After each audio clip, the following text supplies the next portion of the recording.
There's no God like Jehovah. There's no God like Jehovah. There's no God like Jehovah. There's no God like Jehovah. There's no God like Jehovah. There's no God like Jehovah. There's no God like Jehovah. There's no God like Jehovah. There's no God like Jehovah. There's no God like Jehovah. There's no God like Jehovah. There's no God like Jehovah. Hello, this is Linda Langley with Transformations Unlimited, the program showcasing God's transforming power in the lives of individuals, communities, and even nations. Well, I'm so glad you're with us today because we have a very special guest who's come all the way from South Lake Tahoe to share a unique testimony with us. We have Pastor Terry Edwards, who along with his wife Cheryl have pastored the Lake Tahoe Christian Fellowship for some 33 years, but actually their roots started very close to here in a little place called Smartsville. And Pastor Terry has written a book called The Smartsville Revival and Its World Legacy. And today is an answer to my particular prayers because I've been, since I met Pastor Terry and heard about this book that he has written, I've been really desiring for him to come to Nevada County and share this story with us because what he has to share is a very rich part of our spiritual heritage. And whether you really realize it or not, we are reaping much of the benefit, much of the harvest of the seeds that he and his wife and this initial group have sown many years ago. So Pastor Terry, welcome to Nevada County and Transformations Unlimited. Thanks, Linda.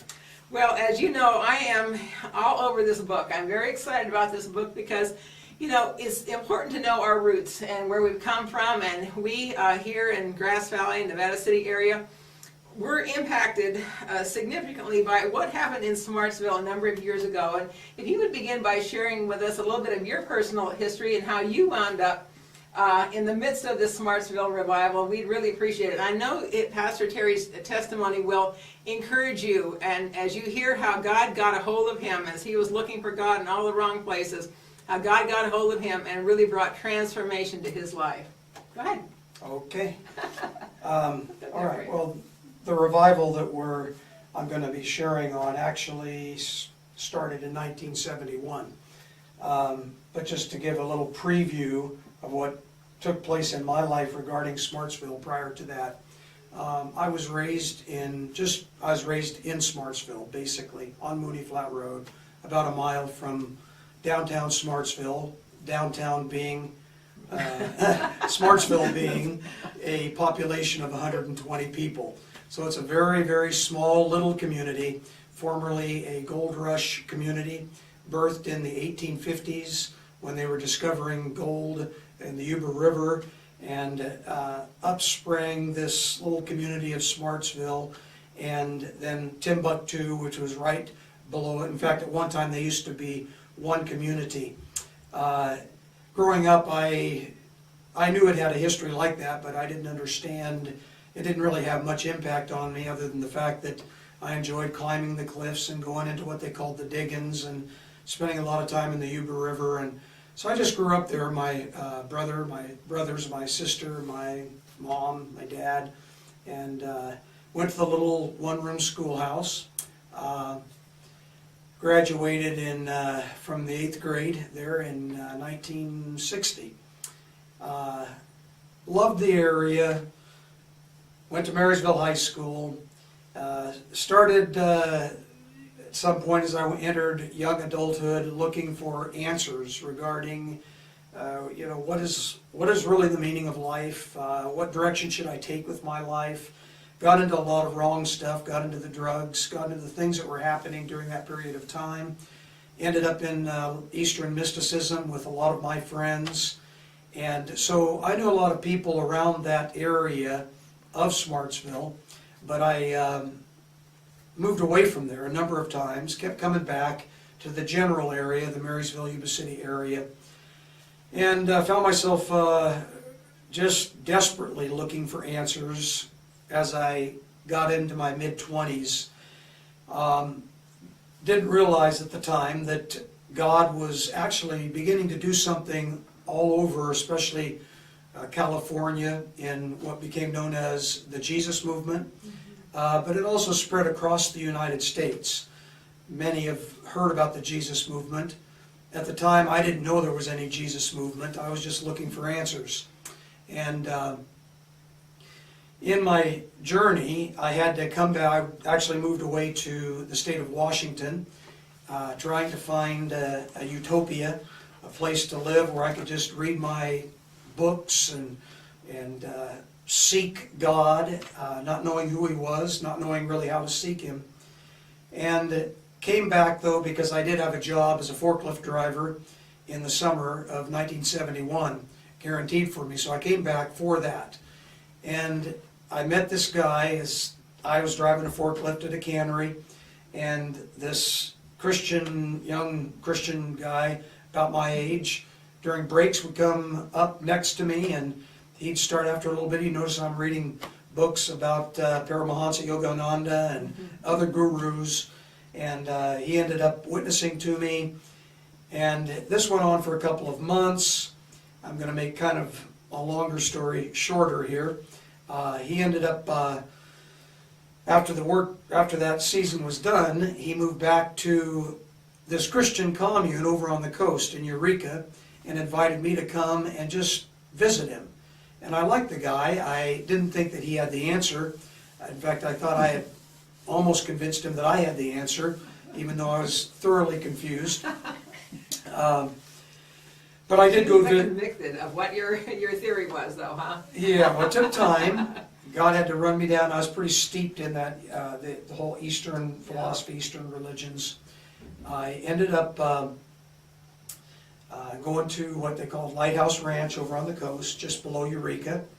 And while I was there, I did open my heart to Jesus Christ. And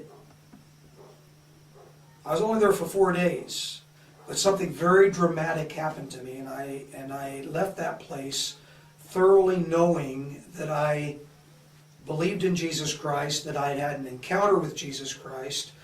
In fact, I felt like I had experienced what I was looking for in the Eastern religions, which was enlightenment, because I felt so different. So I went back and to this little place in Linda outside of Marysville, and shared what had happened to me with my brother, my sister, and the woman that became my wife.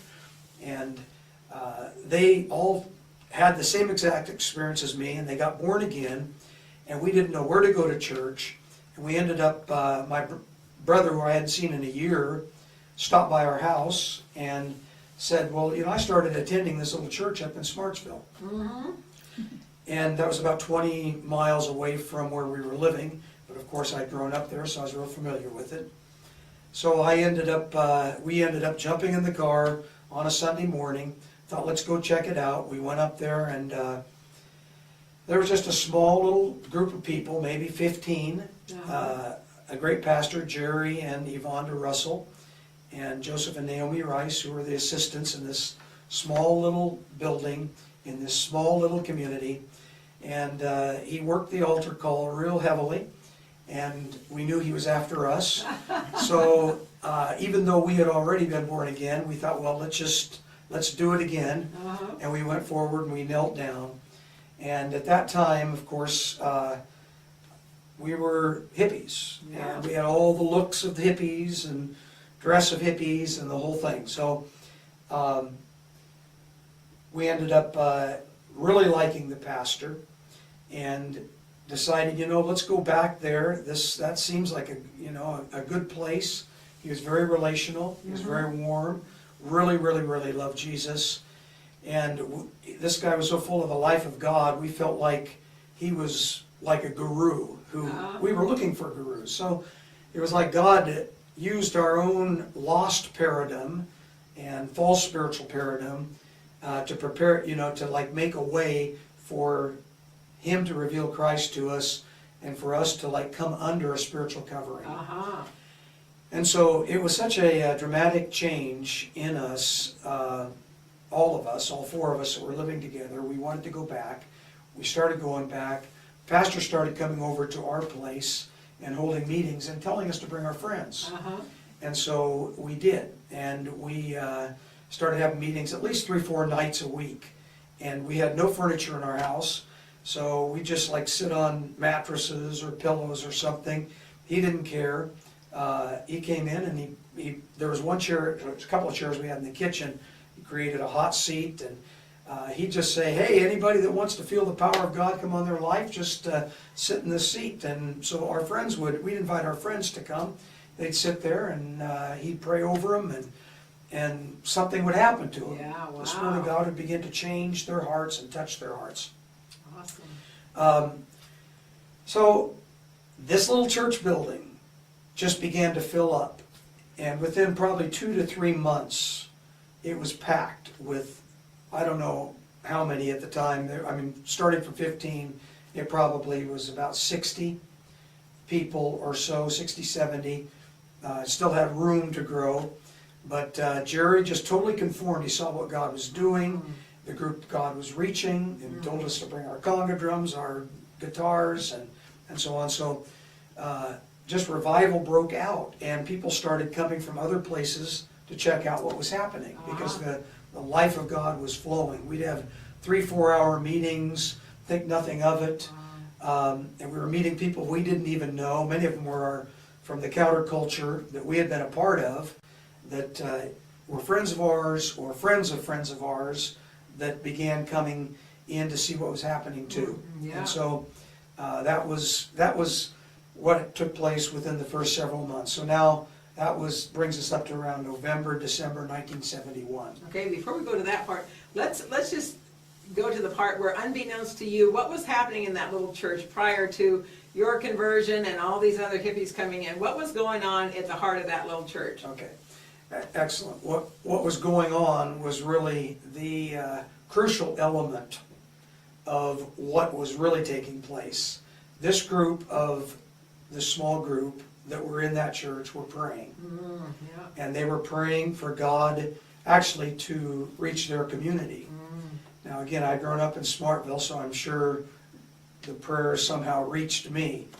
And they were praying for revival, and eventually it came, and it came in the way that I just described to you.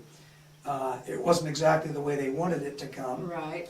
In fact, as the building basically was taken over or filled by so many people from the counterculture, young people, people that were in a different cultural background and looked different and all of that, a number of them ended up leaving because just culturally they didn't feel like they fit anymore. Yeah. But my pastor and his wife, as well as the assistant pastors, they fully welcomed us and just saw God moving and went with it. Yeah. And because of that, there was, of course, the liturgy changed on the Sunday meetings and the other meetings. Right, but how like Christ that your pastor would leave the safety and security of his church and come to where you lived, to get out of the confines of the church, come into your environment and began to minister to your friends. I mean, that's a biblical example that'll preach right there. Exactly. I mean, leaving the sanctuary and coming to where the sinners are. Right. I mean, that's the model that Jesus followed. That's how he built his church. And he had no fear of people who were not yet saved or didn't yet know him. Exactly. Yeah. Exactly. So that's very admirable. And we were amazed by that because he looked just the way he dressed and everything. He was what we call a very straight guy. We weren't straight. We were,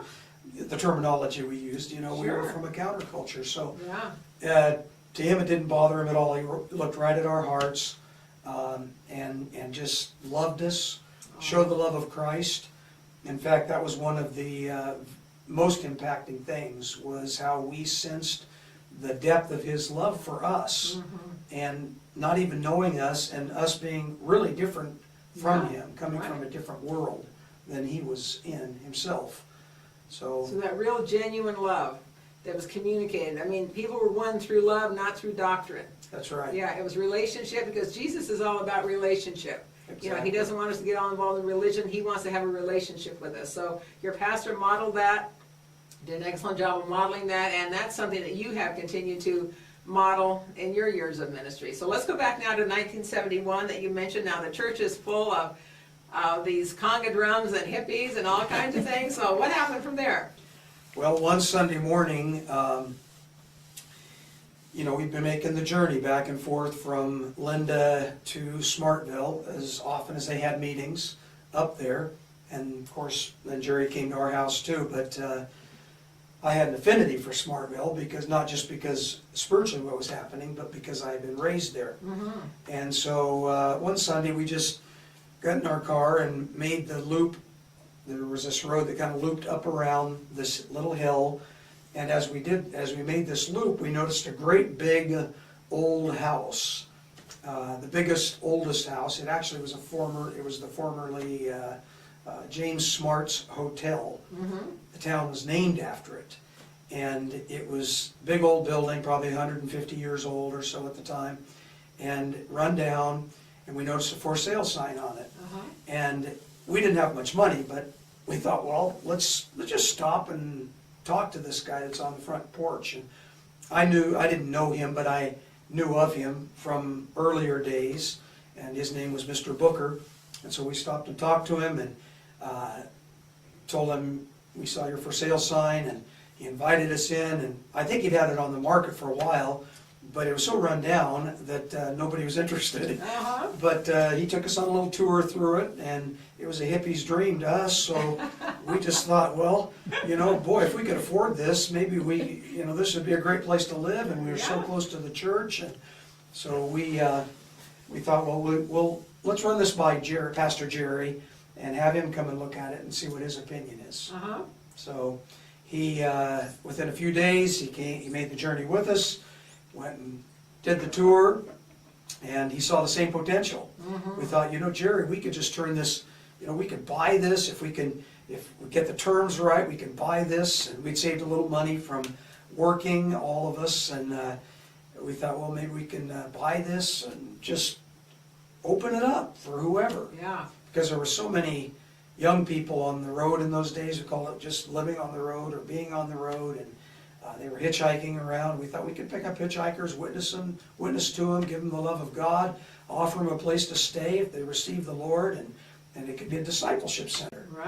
So we approached, eventually we found out what Mr. Booker wanted for it, and it was within reach. It was, if I told you the price in today's market, you'd be going, this is unbelievable. We only had to put $3,000 down. My goodness. And so we pooled, my brother, Cheryl, my sister, and myself, we all pooled our money together. That's about what we had. And so we put that money down. And it closed, and we moved in on January 1 of 1972. How prophetic. Yeah, isn't that amazing? A new year. And that wasn't the only piece of real estate you wound up owning in the city, right? Well, what happened as we opened it up, and people started coming, and they started receiving the Lord. So we offered them a place to stay, and we knew we had to also start working on the rooms, especially the downstairs rooms, in order to make them livable, because bathrooms didn't work. We had one bathroom that worked. And so as this community began to grow, and what happened was it grew literally within 6 months. We had 50 people living at this place. And so there was an old stagecoach stop right below the big James Smart's Hotel that we had just bought. And it had a huge area we could turn into a dining room. Again, it was very dilapidated and run down, but that didn't bother us at all. And we could convert the kitchen into something bigger. We could put the men in this area, these different little small rooms. And so we made an offer on that, and we bought that. And we're talking about a period of time now as this community continued to grow. We, of course, didn't have any money to start with. And so my brother was a substitute school teacher, and he was providing the lion's share of the income just from that. And I was doing a lot of the physical work, even though I had very little experience in it, like carpentry and stuff like that, electric. And so, but there was a lot more need for more income, and so we had to start thinking among ourselves, the leaders, what are we going to do? We're gonna have to start some businesses, we're gonna have to do something. Wow. Yeah. So our pastor, Jerry, was able to help us, plus we developed a relationship with this gospel outreach over on the coast, below Eureka, where I had gone and received Christ. And they were ahead of us by about a year and a half, and so they had already started businesses. So they helped us with a lot of inspiration and insight Yeah. on how to go about that. And so within literally a couple of years, we had a number of successful businesses that had developed. One that was already kind of on its way when this revival happened, which was a health food store that we turned into a Bible bookstore and a health food store. And then in time, we developed a car lot, a used car lot, Wow. Sunrise Motors. We developed a painting business that became the biggest painting business over the next 4 or 5 years in the Yuba Sutter area. We had work crews going out into different farm labor type work. And so the people that came there, basically this was something we grew into a philosophy of how to structure this ministry in order to make it successful, and in order to make it work. And our model was Acts chapter 2. Right. Acts 2, 3, 4. If you move in here, you basically are giving your entire life to Christ, and you throw everything in the pot, as it said the early church, that they shared all things in common. Right. That became our philosophy. Now, most people didn't have too much to throw in, so it wasn't a big sacrifice. Occasionally, you'd find somebody that had $1,000 in the bank or something, and that we always, we rejoiced to get them, but we rejoiced because God was providing too for Right. further things that He wanted to do with the businesses or with the buildings. Yeah. How would you describe how you raised people up or matured them in ministry? Okay, we, well, in the beginning, if you became a member of the Morning Star community, you automatically were a member of the community church. Okay.